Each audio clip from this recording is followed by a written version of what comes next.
Democracy या dictatorship?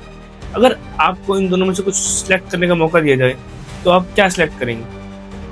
कि एक ऐसे देश में रहना जहाँ डेमोक्रेसी रूल है या एक ऐसे देश में रहना जहाँ डिक्टेटरशिप रूल है?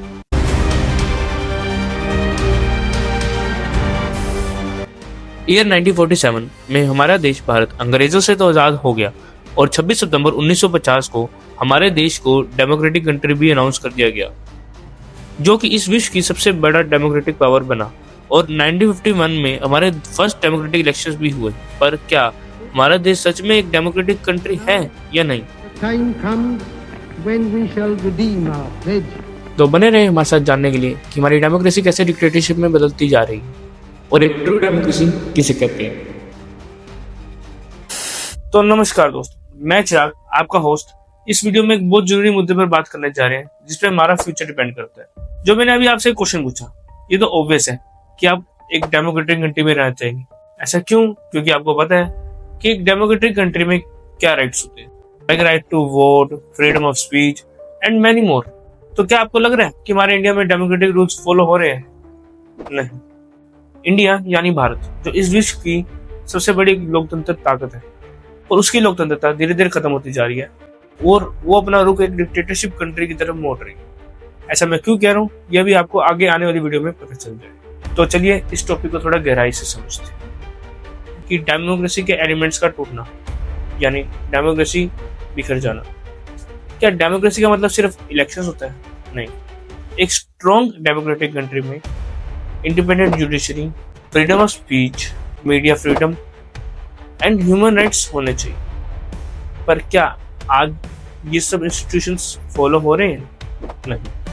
अंडर मोदी रूल हमने देखा है कि जुडिशरी पर और मीडिया पर कैसे प्रेशर डाला जाता है। फ्रीडम ऑफ मीडिया की तो बात छोड़ ही, मीडिया की आजादी तो खत्म ही कर। और तो और डिसेंट को भी यानी मतभेदों को भी एंटी नेशनल कह के दबाया जा रहा है। तो क्या आपको लगता है ये डेमोक्रेसी कंट्री में होना चाहिए? तो मेरा दूसरा पॉइंट ये है कि हमारी आवाज को दबाया जा रहा है, यानी हमारी फ्रीडम ऑफ स्पीच छीनी जा रही है। आज अगर आप मोदी सरकार के खिलाफ कुछ भी बोलते हैं तो आपको या तो डिसेंट या एंटी नेशनल कहकर साइड कर दिया जाता है, वेदर इट्स जर्नलिस्ट, एक्टिविस्ट या फिर स्टूडेंट्स। डिसेंट को एक्सेप्ट करने की बजाय उन्हें सप्रेस करने का एक पैटर्न दिख रहा है। और जो लोग गवर्नमेंट के खिलाफ आवाज उठाते हैं ऐसे ही मुद्दों पर, तो उन्हें जेल भेजने की धमकी या उन पे केस ठोक दिए जाते हैं। तो ये कहाँ की डेमोक्रेसी है? और तो और मीडिया पर भी सेंसरशिप दिख रहा है। मीडिया डेमोक्रेसी का एक बहुत बड़ा पिलर होता है।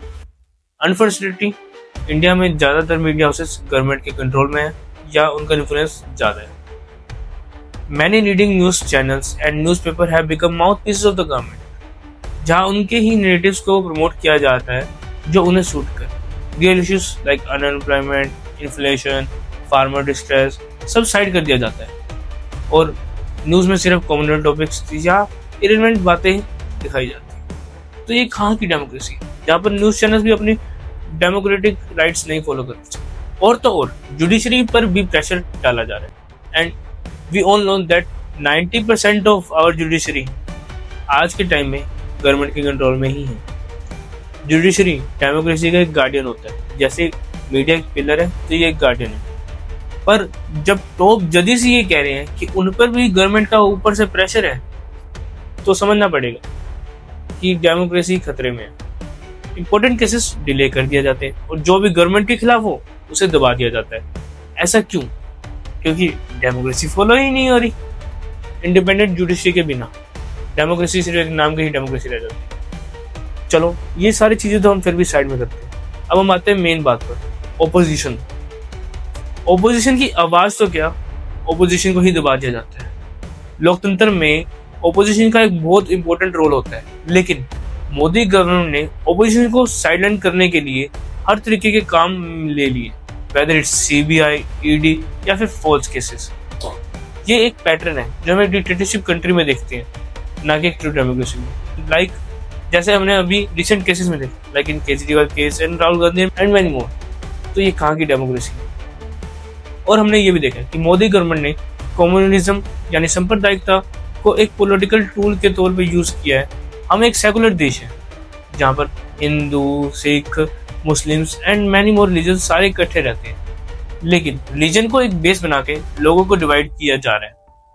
इस देश के रियल इश्यूज को इग्नोर करके हम कॉम्युनल हार्टेड की तरफ धकेल रहे हैं, और ये डेमोक्रेसी के लिए एक सबसे बड़ा खतरा है, क्योंकि इससे लोगों के मन में एक दूसरे के प्रति नफरत पैदा हो जाती है, जिससे वह एक दूसरे के धर्म से दुश्मनी कर लेते हैं। लाइक जैसे भी हमने रिसेंट दंगे देखे, like in UP and many more places, like in नू और बहुत सारे प्लेसेस में ये हम देख चुके हैं। पर ये क्या सही चीज है? ऐसा नहीं कि मोदी गवर्नमेंट से पहले ये चीज नहीं होती थी, लेकिन कांग्रेस भी ये चीजें हुई है, पर मोदी गवर्नमेंट में साफ साफ ये दिखाई दे रहा है कि हिंदू को अलग और मुस्लिम को अलग कर दोनों में नफरत पैदा की जा रही है, वरना एक जमाने में तो हिंदू मुस्लिम भाई भाई होता। So do like, share and comment your thoughts below, and thanks for watching this video. जय हिंद।